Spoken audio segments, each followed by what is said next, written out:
Hello everyone, a good day to all of you. Today we will be discussing about the physiology of respiratory system part 2. In this lecture, we will be describing about the mechanism of gas exchange and transport. We'll be also discussing about the physiological significance of hemoglobin oxygen dissociation curve. We'll be describing three forms of carbon dioxide transport in the blood and its percentages, and also a summary of neural and chemical control of respiration. Let us now look at the gaseous exchange taking place between the alveoli and the pulmonary capillary blood. So in this picture you can see that alveoli is here and this one is the pulmonary capillary. So always you need to remember that gaseous exchange follows the law of diffusion. The gases will diffuse from higher concentration to the lower concentration, from higher partial pressure to lower partial pressure. So you can see that from, in this case, PO2, the partial pressure of oxygen in the alveoli is mentioned as 100 millimeters of mercury. And if you see, this is the venous blood. Venous blood is carrying partial pressure of oxygen of around 40 millimeters of mercury. So what is the pressure gradient here? Here it is 100, here it is 40. So the pressure gradient is 60 millimeters of mercury. So that 60 millimeters of mercury is towards the blood vessel. That is, oxygen will start diffusing from the higher concentration to the lower concentration. That means from alveoli, oxygen will start diffusing into the blood until it is equalized to 100 millimeters of mercury. So this will be the arterial blood, and after that the oxygen will be flowing through the blood and it will be then supplying to the tissues. Now how it is supplying to the tissues? Look at the partial pressure of oxygen in the tissues. It is only 40 or less than 40 millimeters of mercury in the case of tissues. So again there is a gradient of 60 millimeters from between the blood and the tissues. So the oxygen will be directly diffusing from the blood into the tissues. So this will be taking place until it is equalized and it becomes 40 again. Then you can see here that this will be carrying as a venous blood, and this cycle repeats. And if you look at the carbon dioxide diffusion in the right hand side, again you can see here in the alveoli the carbon dioxide, the PCO2, is 40 millimeters, whereas in the case of the venous blood the PCO2 is 46 millimeters. So there is a pressure gradient of 6 millimeters, right? So here it is greater gradient, here it is lesser.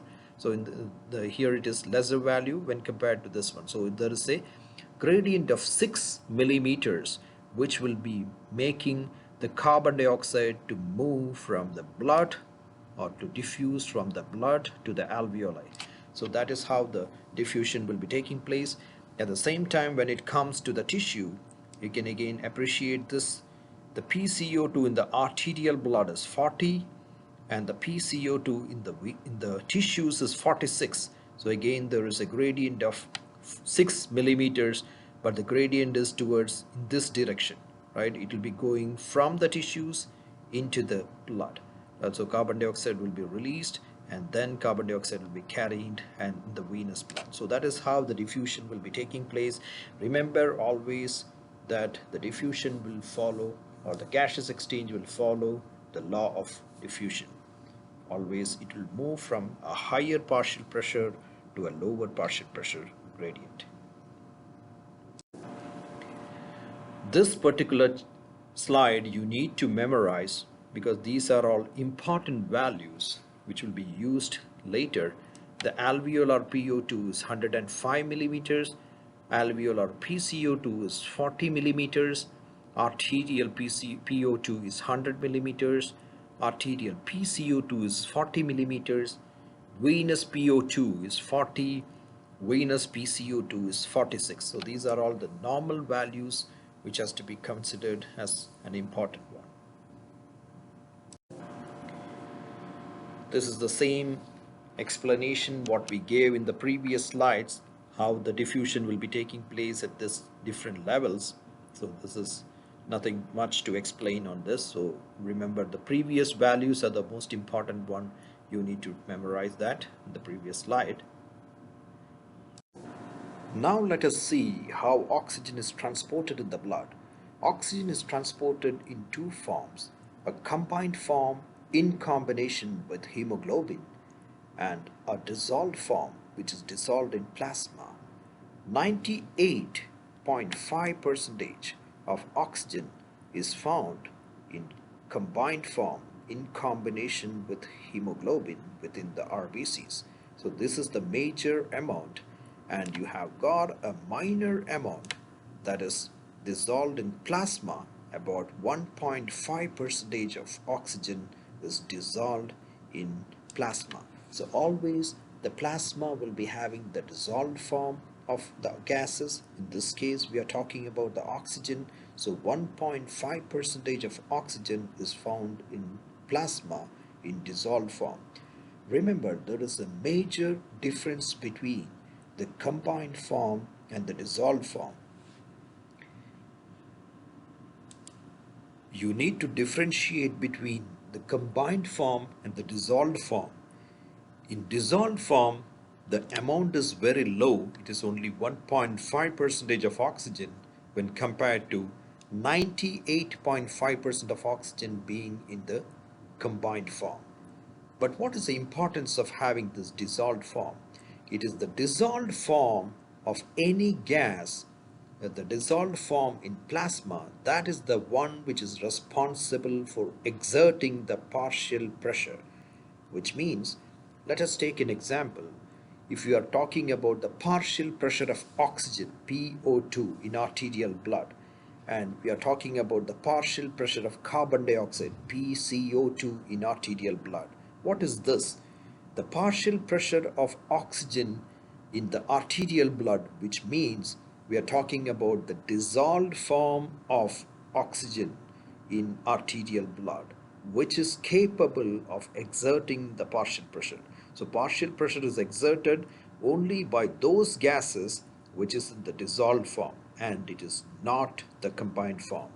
Though the amount you will see here is more when compared to this amount, it is the dissolved form which is capable of exerting the partial pressure. This is a mandatory rule for any gases. Even if you are taking carbon dioxide or any gases in the blood, when we talk about a dissolved form, that means we are talking about the like the partial pressure, we are talking about the dissolved form. So this is very important. Let us now discuss about the oxygen hemoglobin dissociation curve. It is a curve plotted against the partial pressure of oxygen in this axis against the percentage saturation of hemoglobin. At each partial pressures, how much is the hemoglobin saturation? That is what this curve indicates. And this is usually a sigmoid curve or an S-shaped curve. This is a sigmoid curve. The oxygen hemoglobin dissociation curve is a sigmoid curve. We will see the features of this oxygen hemoglobin dissociation one by one. Before that, let us look into the features of the hemoglobin molecule. Each hemoglobin molecule can bind up to 4 oxygen molecules, and a fully loaded hemoglobin molecule is said to be saturated, that is, with full carrying capacity for the oxygen. Oxygen loading is rapid and reversible. Hemoglobin saturation increases with an increase in the PO2. That is seen from here. You can see from 10, as the partial pressure of oxygen increases, you can see here that the saturation of the hemoglobin with the oxygen is also increasing. That is increasing there. So when the partial pressure of oxygen increases, the percentage saturation of hemoglobin is also increased. The uploading of the first molecule of oxygen facilitates the uploading of the remaining 3 molecules. This is a very important concept. Out of the 4 molecules, always it is very difficult for the oxygen to bind to the first molecule.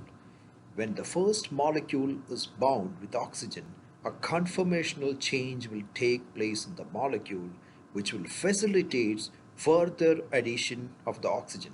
That means from this direction, from when you look at this particular point, you can see the saturation is very less. That means when it is PO2 is 10, you can see the partial pressure saturate, the percentage saturation is also 10. When it is 20, you can see that slowly it is becoming 35, and at this particular level you can see it is 40. Here you can see that it is about 75. That means in this particular stage it is very difficult for the oxygen to bind to the hemoglobin molecule. But the first molecule, when it binds to the hemoglobin, or first oxygen molecule, when it binds to the hemoglobin, the first molecule, it will facilitate the further addition of the oxygen. Then the reaction becomes in a faster direction, right? So that is very important here. Unloading of the first molecule of the oxygen facilitates unloading of the other molecules. So this is also important. When the unloading is taking place, always the first molecule to get detached, it will be difficult. Once that get detached, again the reaction will be taking place in a reversible direction in a fast way. The oxygen like in combination with hemoglobin, it's called as oxyhemoglobin. So this is the one which is in combination, the hemoglobin in combination with oxygen, and the one which is detached. When the oxygen is detached from the hemoglobin, then we call it as a deoxyhemoglobin or a reduced hemoglobin. Now let us look at this particular part. What is the importance of this steep portion and a flat portion? You can see that this is a flat portion and this is a steep portion. What is the physiological importance of having this two different types or parts of this oxygen hemoglobin dissociation curve? Let us see here what will happen when the partial pressure of oxygen. You can see that when the partial pressure of oxygen is 100, you can see that it is almost like 100% saturated, nearing 100% or 97% saturated with hemoglobin. Oxygen, the hemoglobin molecule is 97% saturated with oxygen, right? When the partial pressure of oxygen is 100. Now this range, you can see from here approximately from this range, from approximately from 60 or 70, you can see from 70 to 100 or 60 to 100. At this particular range here, you are seeing that this is almost flat. That means when the person, suppose if you give an example, when the person is ascending to high altitude, like in a mountain region, definitely the partial pressure of the oxygen will fall. So instead of being 100, the partial pressure will fall. From 100, partial pressure might fall to 70 or 60. Even though the partial pressure has fallen from 100 to 60 in high altitude, the percentage saturation of hemoglobin is not affected, because this particular portion is a flat portion, right? This is a flat portion. So even though the partial pressure of oxygen falls from 100 to 60, nothing much changes is happening in the oxygen carrying capacity of the blood. So this is acting as a safety factor for the individual when the person is ascending to high altitude.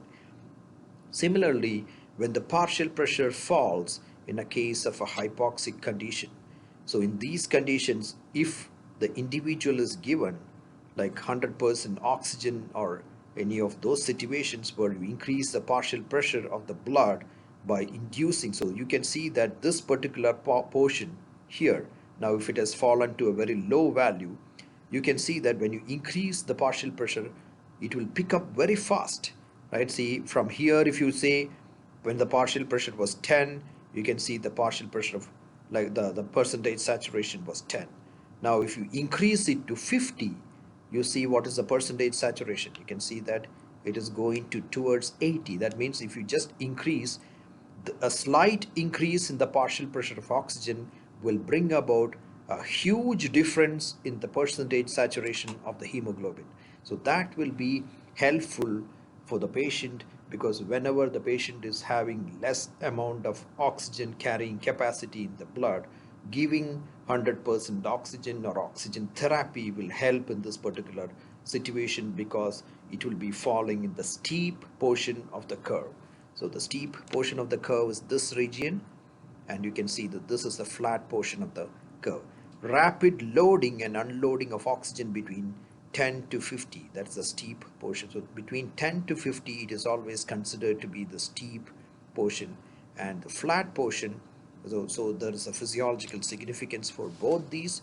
So if the person is going to high altitude, if the partial pressure of oxygen falls from 100 to a lower value, still we will not find much of difference because of the safety factor, because percentage saturation of hemoglobin still remains almost same without alterations. So that is the importance of having this, or the physiologic steep portion and the flat portion of this curve. Let us now see the regulation of oxygen hemoglobin saturation. High temperature decreases the affinity for the oxygen. Whenever there is high temperature, you can see the affinity of the hemoglobin to the oxygen is decreased. That means during high temperature, more oxygen is released from the hemoglobin molecule. Whenever the pH is high pH, an increase will decrease the affinity of the oxygen. When the high partial pressure of carbon dioxide takes place in the blood, when the partial pressure of oxygen or partial pressure of carbon dioxide is very high in the blood, it decreases the affinity of oxygen to the hemoglobin. This effect is called as a Bohr effect. Bohr is again the name of a scientist, the Bohr's effect or Bohr effect. So Bohr effect is the influence of carbon dioxide over oxygen hemoglobin dissociation curve. Influence of carbon dioxide over oxygen hemoglobin dissociation curve is termed as a Bohr effect. So a high partial pressure of carbon dioxide will decrease the affinity of oxygen to hemoglobin. High concentration of biphosphoglycerate, or it is also called as 2,3-DPG. It's also called as 2,3-diphosphoglycerate. Di and bi both are same, right? It is high concentration of bisphosphoglycerate. It is the BPG. Sometimes in some books you will see it as 2,3-DPG, 2,3-diphosphoglycerate. Both are same. And a high concentration, so this is a metabolic byproduct which is present inside the red blood cells. So high concentration of bisphosphoglycerate or BPG, a metabolic byproducts, binds reversibly with the hemoglobin and decreases the affinity of the oxygen to hemoglobin. That means in conditions where 2,3-DPG or bisphosphate or BPG, when it is increased inside the RBCs, this will bind with the hemoglobin, and it kind of compete with the oxygen. So it will be this 2,3-DPG or bisphosphoglycerate BPG, it will be produced within the red blood cells, then it will be binding to the hemoglobin molecule and it will be replacing the oxygen. So that means oxygen will be released into the tissues whenever, so it will be decreasing the affinity of the hemoglobin to the oxygen. So that is very important. So this is seen usually in the high altitude or in the hypoxic conditions, when the body suffers from hypoxia or in high altitude induced hypoxia. In those situations you can see the 2,3-DPG or bisphosphoglycerate increases inside the RBCs, and that will be causing a kind of reduction in the oxygen affinities. So that means in those situations more oxygen will be released to the tissues for using. All these factors are highest in the systemic circulation where increased oxygen unloading is needed. That means in any of those situations when your body requires more amount of oxygen, the unloading of the oxygen will be done. So whatever oxygen is released from the hemoglobin, it will directly picked up, it will be directly picked up by the tissues. So it's a kind of a safety mechanism which is done. Oxygen hemoglobin saturation and the effects of temperature. So you can see that in this particular picture, in the centermost area, this is the normal temperature, the normal sigmoid shaped curve when the normal temperature is 37. Now if the temperature increases, you can see that if the temperature increases, what is happening is that there is a right shift of the curve. A right shift of the curve. What does this mean? Right shift of the curve. When the temperature is low, like for example 20 degrees, you can see that the curve is shifted to the left. So the normal curve is this one. So based on the temperature, the curve can shift in any direction. If it is high temperature, it shifts to the right side. In the low temperature, it shifts to the left side. So what is this right shifting and left shifting, and how it will be influencing the percentage saturation of hemoglobin? So if you carefully observe here, now let us take a value of like 30 millimeters of mercury, partial pressure of oxygen of 30 millimeters of mercury. Let us now see what is under the normal conditions. At 30, you just draw a line from here, 30, and then how much is the percentage saturation of the hemoglobin? It is around 45, right? So 30, when you take from here, around, it is, okay, take it as 40, okay, 40 or 45, right? So from 30, if you just draw a line, it is taking to around 45 or 42. The same thing, what will happen when the curve is shifted to the right side? So that right side means you have to see that this particular line. So 30, you are seeing that the percentage saturation is only 20 millimeters of mercury. See here it was 45, with the same partial pressure of oxygen, it was 45. That means at 30 millimeters of oxygen, there was the percentage saturation of hemoglobin was 45. Now when the curve shifted to the right as a result of high temperature, what is seen is the percentage saturation is reduced. It is reduced to a lesser value. You can see that from it is reduced to almost 25. That means that more oxygen is released from the hemoglobin molecule, and this oxygen will be utilized by the tissues. So right shift means more oxygen is released from the hemoglobin molecule, and the left shift means more oxygen is in combined form with the hemoglobin molecule. That means they are a tight combination. It is very difficult to release. So you can see, and the left shifting of the curve also, you can see that in this particular case also, you can see at the same 30 millimeters of mercury, if you take, it is very higher, right? 30 millimeters, if you take, it is approximately 60 or 65 percentage of saturation in when the temperature is low, when the curve is shifted to the left side.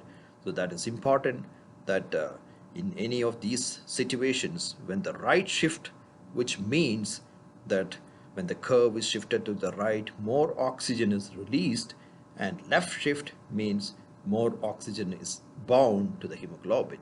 That's the importance. Similar to the effects of temperature, what we saw in the previous slide, what will be the changes happening as a result of changes in pH? You can see that again, this is the normal oxygen hemoglobin dissociation curve. This is the normal when the pH was 7.4. Now when the pH becomes low, like in the case of 7.2, from 7.4 pH is reduced to 7.2, low blood pH. In this condition, you can see that the curve is shifted to the right side. What does that mean? When the curve is shifted to the right side, that means more oxygen is being released to the tissues. Now what will happen when the blood pH is high, like 7.6, from 7.4 it has increased to 7.6. In these conditions, you can expect that the curve is shifted to the left. A left shifting of oxygen hemoglobin dissociation curve means the oxygen and hemoglobin are in tight combination and it is very difficult to get released. And this will have the physiological significance as mentioned in this dotted line. You can see from here at 30 millimeters of mercury, the partial pressure of oxygen at 30, you can see under normal circumstances, this is the standard curve, you can see approximately 45 or 48 millimeters of mercury of hemoglobin saturation is taking place, right? At 30, we are having around 48 millimeters of mercury. That's the hemoglobin saturation, and that particular value will fall. You can see that at 30, when the curve is shifted to the right, you can see that it is only 38, right? 38, that means more oxygen is being released to the tissue when the curve is shifted to the right, and the opposite happens when the curve is shifted to the left. That means when the curve is shifted to the left, more oxygen will be in combination with hemoglobin. So this is the influence of pH. So you can see from here also, fall in the pH, increase in the temperature shift the oxygen hemoglobin dissociation curve to the right, which means more oxygen is released to the tissue.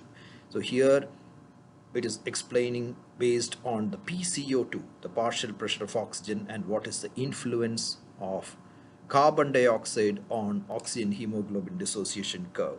Please remember the right hand side, this particular effect is usually called as a Bohr effect. Bohr effect is the influence of carbon dioxide over oxygen hemoglobin dissociation curve. You can see that from here, this is a normal curve, and when the blood has a lot of carbon dioxide, you can see a high blood PCO2, right?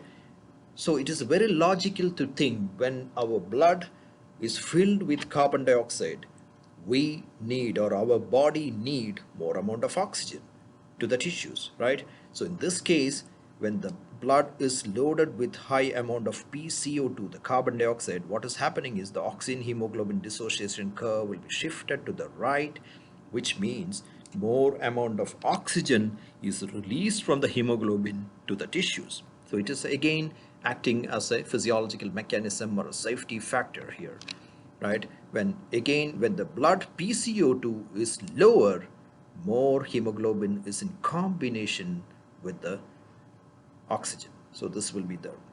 So remember from here again, see, look at the dotted line will help you to compare when the curve is shifted to the right or left.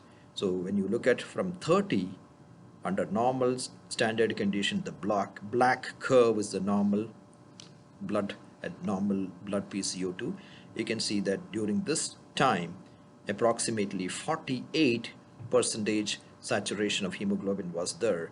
When the blood PCO2 becomes higher at the same 30, you can see that it is only 38. That means more amount of oxygen is released into the tissue. So that's what it means. So the idea is whenever the oxygen hemoglobin dissociation curve is shifted to the right, that means more oxygen is released to the tissues. Whenever the oxygen hemoglobin dissociation curve is shifted to the left, that means more amount of oxygen is in combination with hemoglobin. I thought it is clear now. Now let us see how the carbon dioxide is transported in the blood. The major form of carbon dioxide transport is in the form of a bicarbonate transport.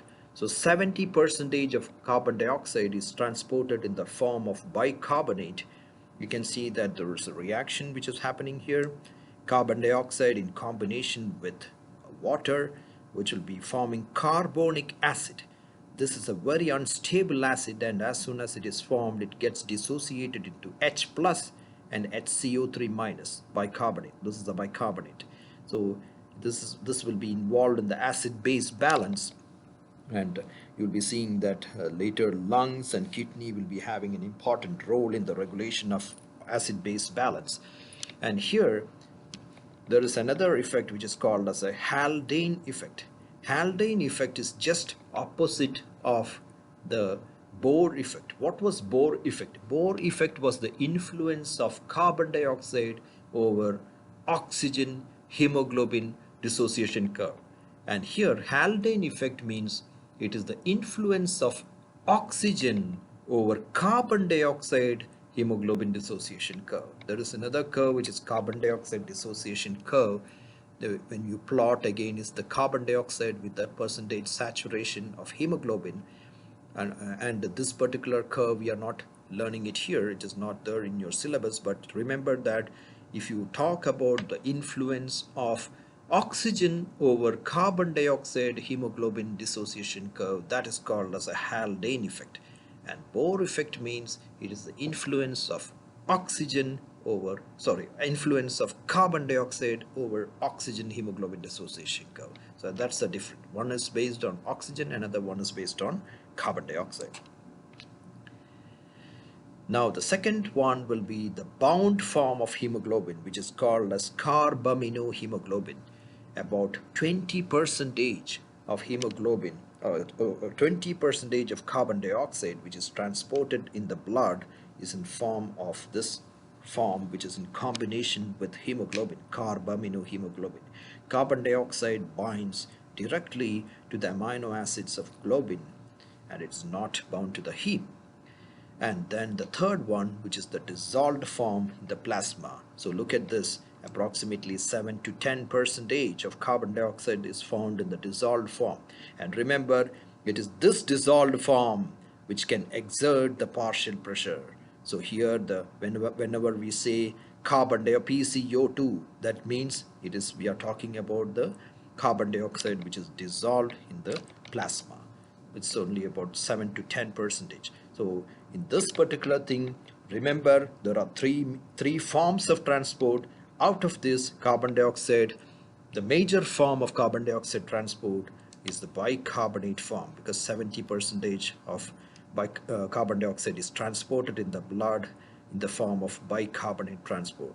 Then comes about 20%, which is in the combination with the hemoglobin. Carbon dioxide will be in combination with hemoglobin, which we call it as a carbaminohemoglobin, and the dissolved form is only approximately 10%, 7 to 10%. Now let us see how the control of respiration will take place. Breathing is an involuntary process and that can be modified voluntarily. When you are listening to my voice, when you are listening to this lecture, you are still breathing. Are you aware of it? You are not consciously aware of it, but in your unconscious mind, the breathing is going on, right? It is an involuntary process. You are not consciously thinking that you are breathing, but it is happening. That is an involuntary process. But definitely your breathing can be modified voluntarily. Suppose if you want to blow a balloon, you have to do it voluntarily, right? You have to use your force and you need to voluntarily blow out that balloon. So that is a modification of a breathing. Suppose you want to play a wind instrument like a clarinet or a saxophone, any of those things, you need to do a voluntary breathing. Your breathing will be modified in such situations. It is regulated by neural factors which are located in the medulla and the Pontine respiratory center. Medulla is a center in the brain, pons is another center in the brain which is controlling the involuntary control. Remember, medulla and Pontine centers are responsible for the involuntary control, which means you don't have any control over it. But the cerebral cortex is an important center which plays an important role in the voluntary control. That means, according to our wish and will, we can modify the breathing pattern. Like as I told the example before, if you want to blow an instrument, if you want to fill a balloon, So all those kind of things you are trying to modify your respiration, and that is by your voluntary centers, by using the cerebral cortex. And the second point is chemical factors, the levels of carbon dioxide, the PCO2, the H ions, the hydrogen ions, and the levels of PO2. These are some of the chemical factors that will be influencing your respiration. So the entire respiration is controlled by two major factors, the neural factors and chemical factors. Under neural factors, you need to remember that the involuntary centers are these centers, the medullary center and pontine center, and the voluntary control is mediated by the cerebral cortex. The neural control, the basic respiratory rhythm, is set by the respiratory centers in medulla. You can see that the respiratory centers in the medulla, this will be having a kind of autorhythmic cells, same like the kind of autorhythmic cells we discussed in the heart muscles or the SA node. In the respiratory centers also, there are some autorhythmic cells which can get stimulated its own, which will be producing the potentials. Right, so that will be the respiratory centers. They will be sending or generating the basic respiratory rhythm, which sends the impulses to the respiratory muscle, and it is influenced by various centers like Pontine centers, which is located in the pons, cerebral cortex, which will be mainly voluntary center, and it will be sending some influence, hypothalamus, based on your emotions, how your emotions can influence your breathing. Have you ever imagined when you're scared, your respiratory rate changes, right? When you're anxious, your respiratory rate changes because emotions will be acting through that, and it will be modifying your respiratory rhythm. Your rate of respiration will be changing according to the emotions what you're experiencing. Then there's chemoreceptors, which are the chemical factors which will be influencing the centers. Medullary respiratory centers, clustered neuron in two areas of medulla oblongata, contribute to the respiratory control. This respiratory it is also called as a respiratory rhythmicity centers. There are two groups there. The first group is called as a dorsal respiratory group that generates the basic respiratory rhythm. Normally about 12 to 20 breaths per minute, which is called as a eupnea. Eupnea is U means normal, nea is for breathing. Eupnea is a normal breathing. So here it is mentioned 12 to 18, but in many books it will be mentioned as 12 to 20. So you can make a correction. This is also correct because some books will mention it like so. You can put it as a range, a long range between 12 to 20 breaths per minute is considered to be a normal respiratory rate. So that is made by this particular center, the dorsal respiratory group of neurons, which is again located in the medulla. Then in this we will have the inspiratory neurons which will fire, that will be causing excitation of the diaphragm and the external intercostal muscle. So this is how the involuntary process of breathing will be taking place. The muscles are not contracting voluntarily. It is not contracting according to our wish and will, right? But it is already set in the dorsal respiratory group. As I told you before, there are certain cells, autorhythmic cells, which are capable of producing that rhythm. Once the rhythm is generated, the action potentials will be traveling, and it will be going through the motor nerves of the diaphragm, which is the phrenic nerve, and also to the intercostal nerves, which will be supplying to the external intercostal muscles, will bring about the inspiration. And as a result will be expansion of the chest and rushing of air into the lungs. So first thing, as we mentioned before also, the chest expansion will happen, the volume within the thoracic cavity increases, the pressure falls, and as a result from higher pressure to lower pressure there will be movement of air. That means from external environment the air will start entering into the lungs. So that is the process of inspiration. Expiratory neurons will start firing and then it will be causing the inspiratory neurons to stop. So it is a kind of a counter inhibition. So whenever the inspiratory neurons are active, the expiratory neurons are kept silent. But when the activity of the expiratory neuron will start, it will be automatically inhibiting the inspiratory neuron. So here you can see that when the expiratory neuron will be firing, and that will cause the action of the inspiratory neuron to stop, and the expiration will occur passively.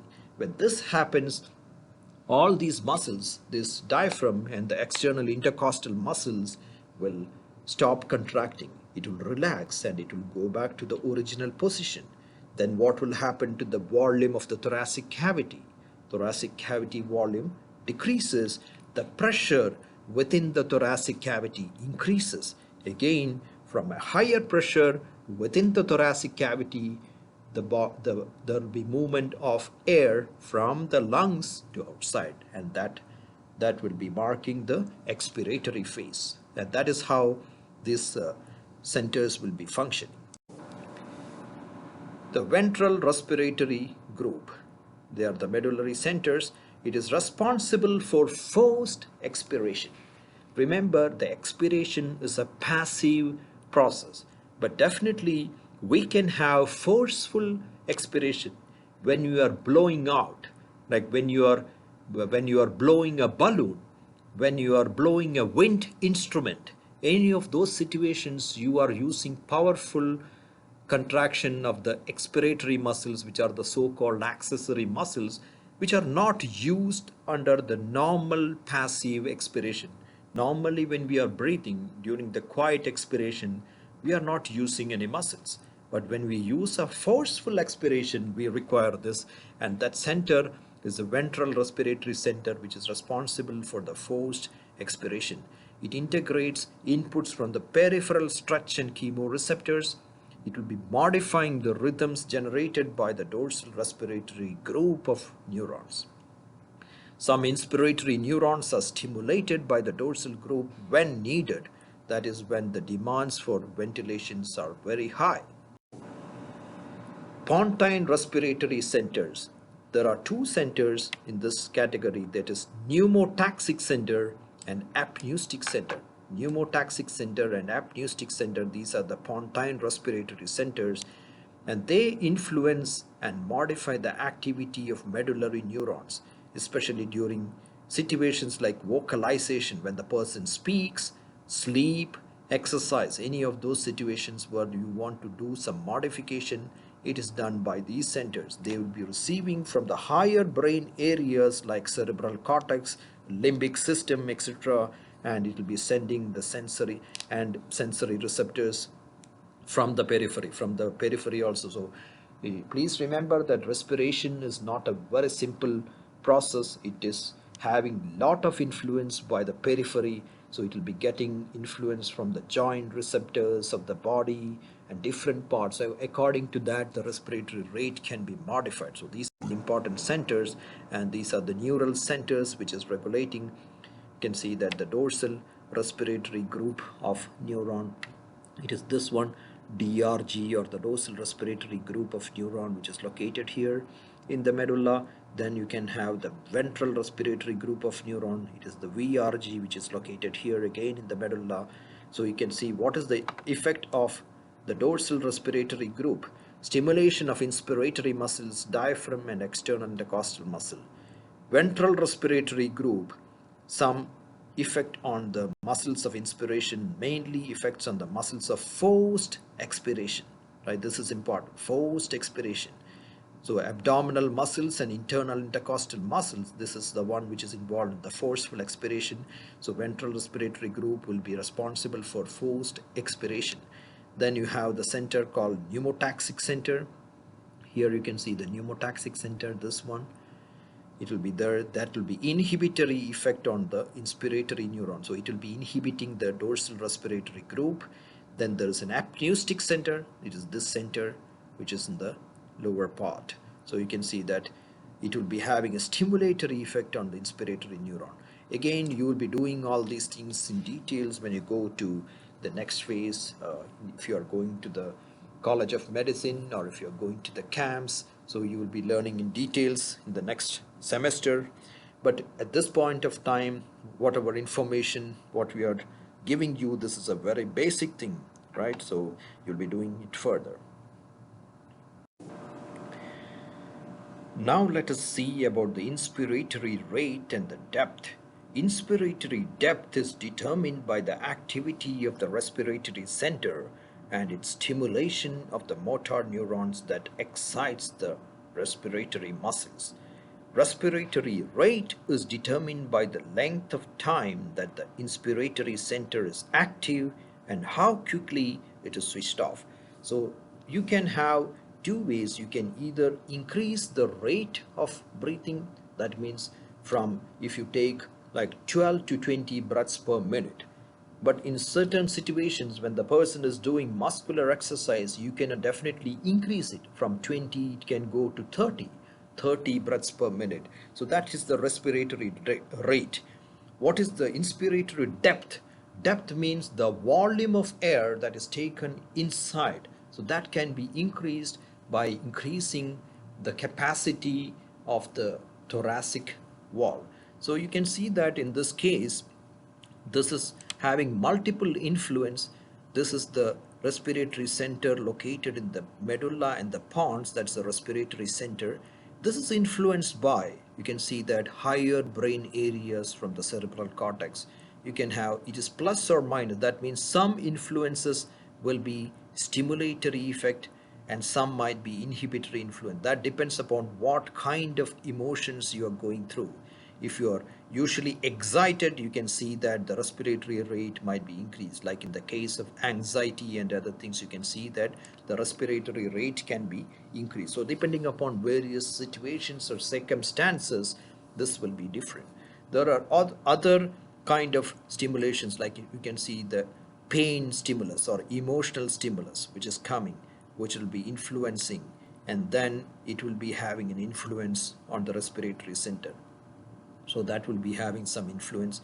Then you can see there are stretch receptors from the lung. When the lung is stretched out, the stretch receptors will be sending an inhibitory signal. You can see that this is minus, that means the stretch receptor. So this will be giving the respiratory center about how much the lung has got expanded, right? We don't want the lung to expand and blast, right? So it should, once it reaches a particular limit of expansion, automatically the expiration should take place. So whenever the lung receptors in the lungs, the stretch receptors in the lung is stretched, it will be sending inhibitory signals to the this particular respiratory center, and then if this is inhibited, automatically the expiration will occur.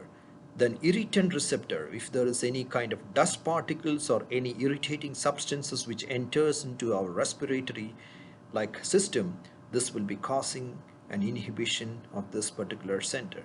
Then there are joint receptors. You can see in the muscles, the receptors are there are tendon receptors and joint receptors which has got a stimulatory effect on the respiratory center.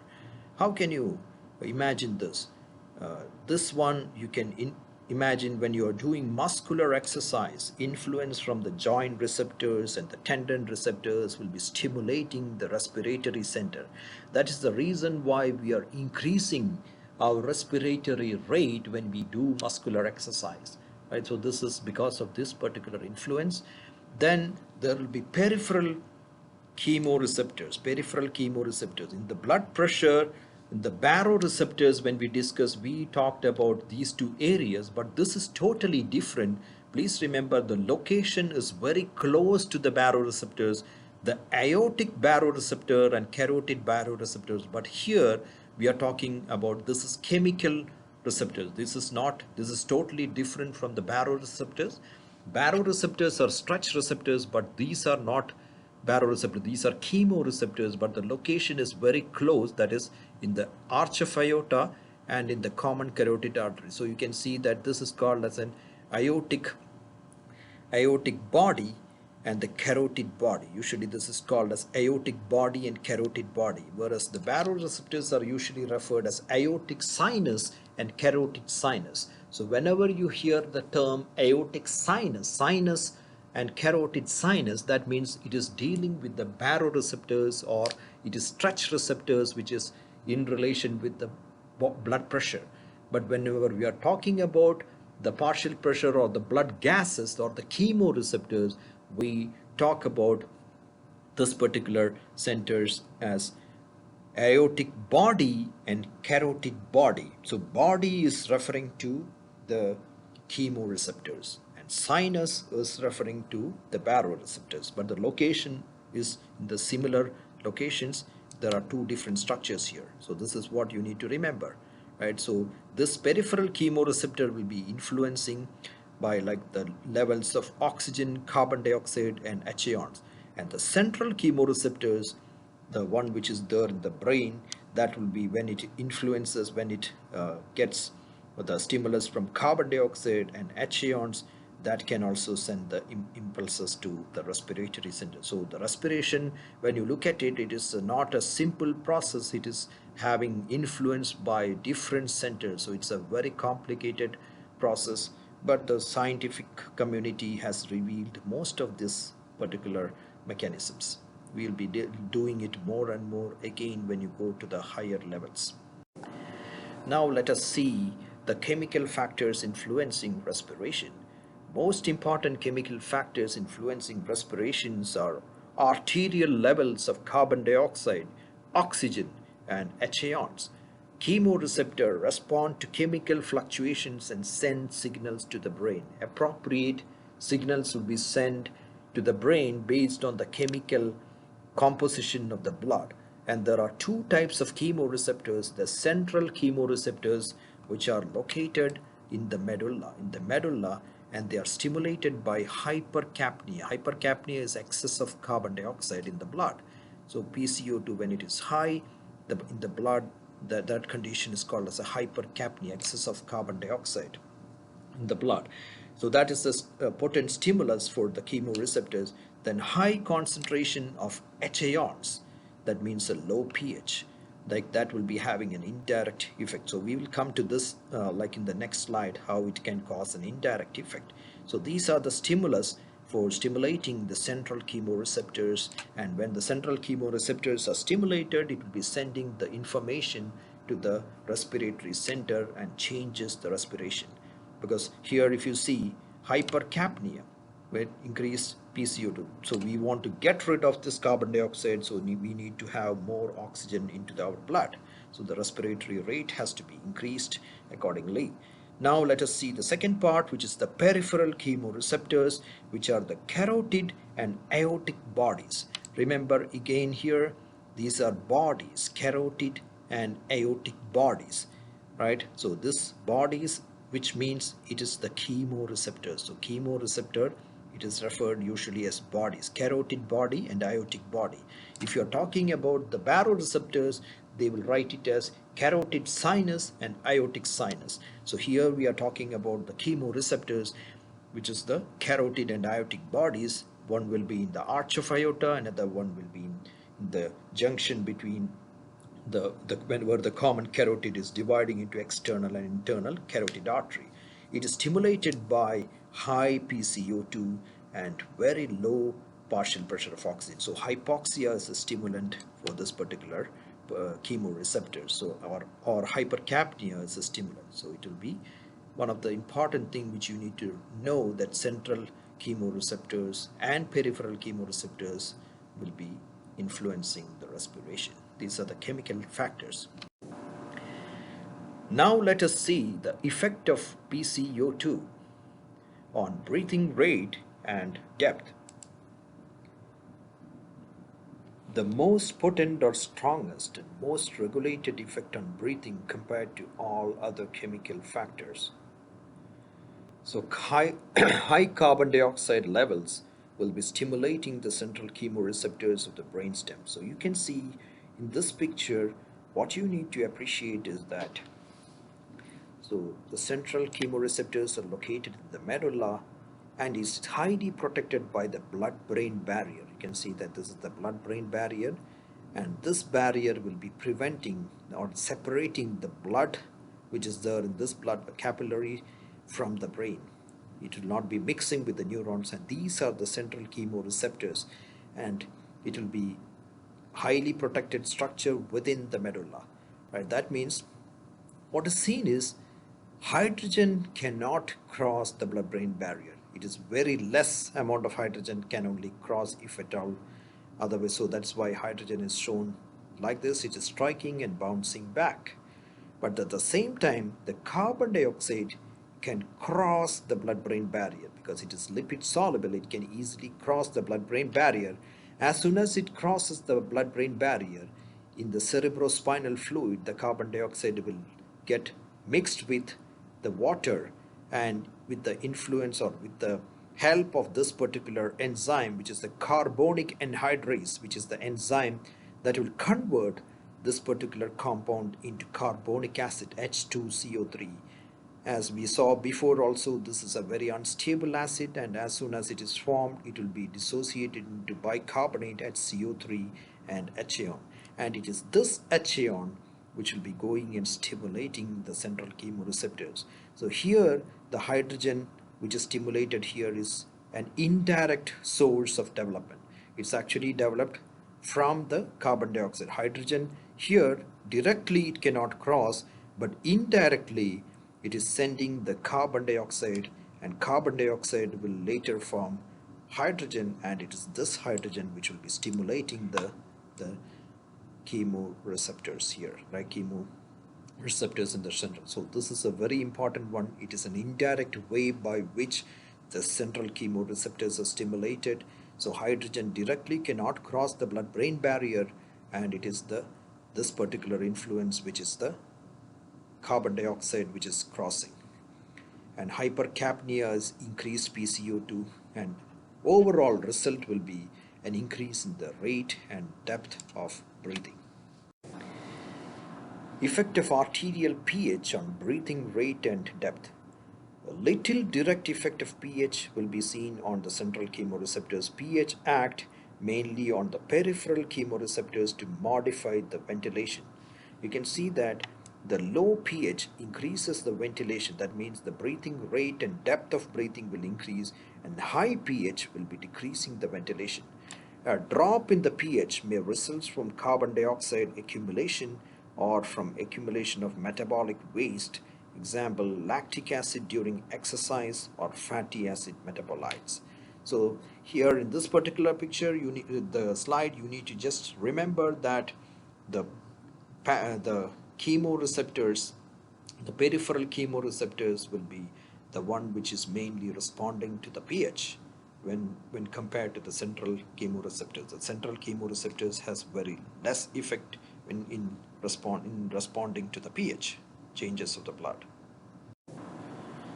Effect of PO2 on breathing rate and depth.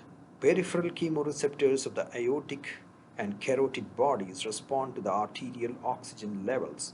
So here in this picture, you can see that these are the aortic bodies on the arch of aorta, and you can see the carotid bodies, a kind of structure which is elongated structure which is originating between the external and internal carotid artery.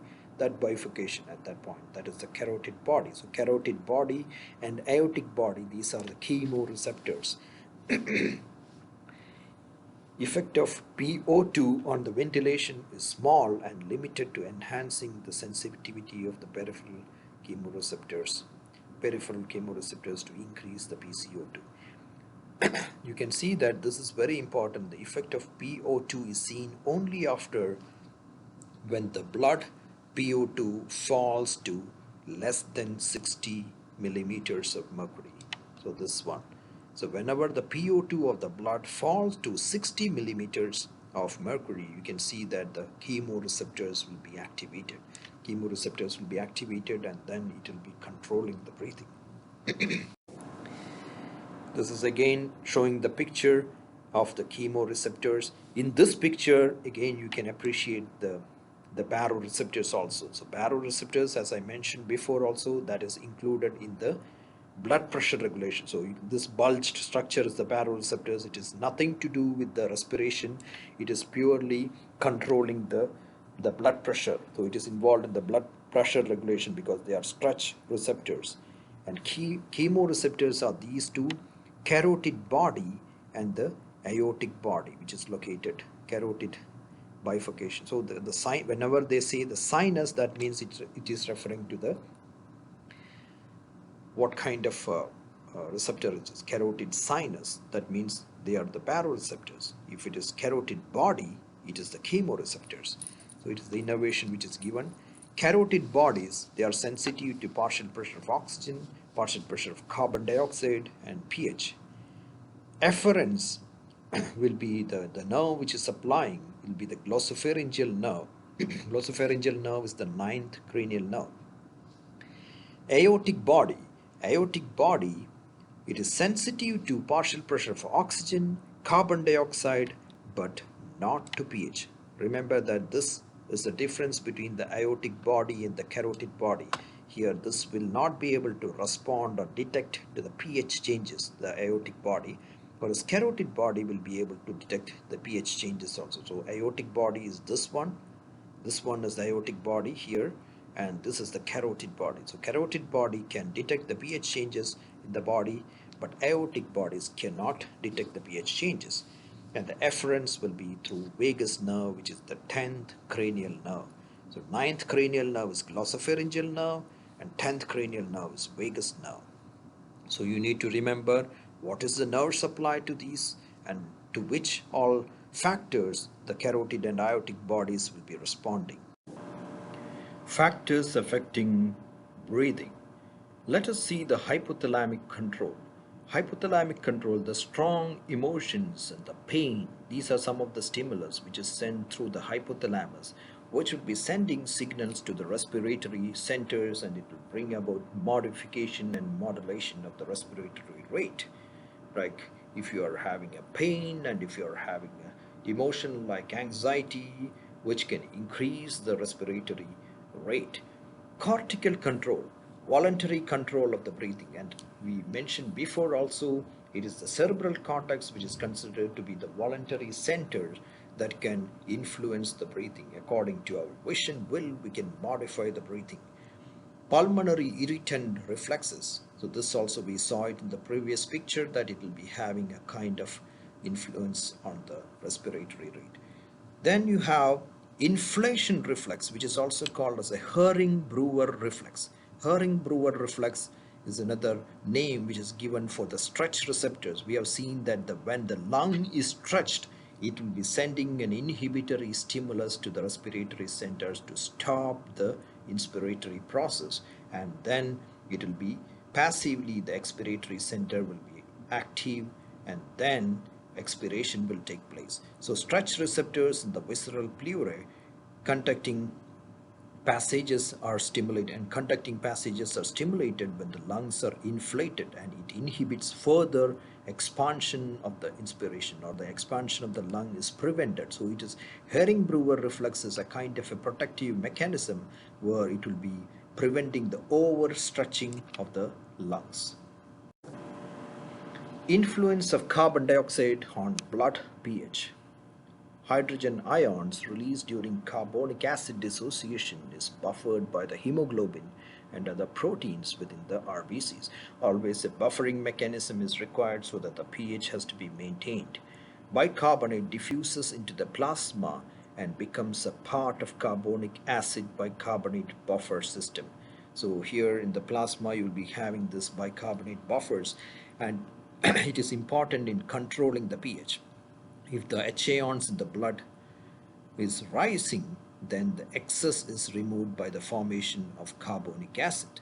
And if H ion in the blood is low, what is seen is the carbonic acid dissociates, releasing hydrogen ions, and it will be lowering the pH. So these things we'll be again discussing during the pH regulation, and when we discuss about the excretory system or the urinary system. Respiratory adjustments will be done for acid-base regulation. Slow, shallow breathing allows carbon dioxide to accumulate, and it decrease in blood pH. Whenever the person breathes faster, like in the case of hyperventilation, usually what is seen is carbon dioxide is washed off from the lung. So more carbon dioxide is released from the lung when the person breathes faster. So rapid deep breathing flushes carbon dioxide and causes a rise in the blood pH. So the respiratory system and the kidneys, these are the two major structures which are dealing with the pH regulations in the body, along with the blood buffers like hemoglobin. So these are the references, and we'll be having a live session to clarify your doubts on the respiratory system as well. So thank you for listening.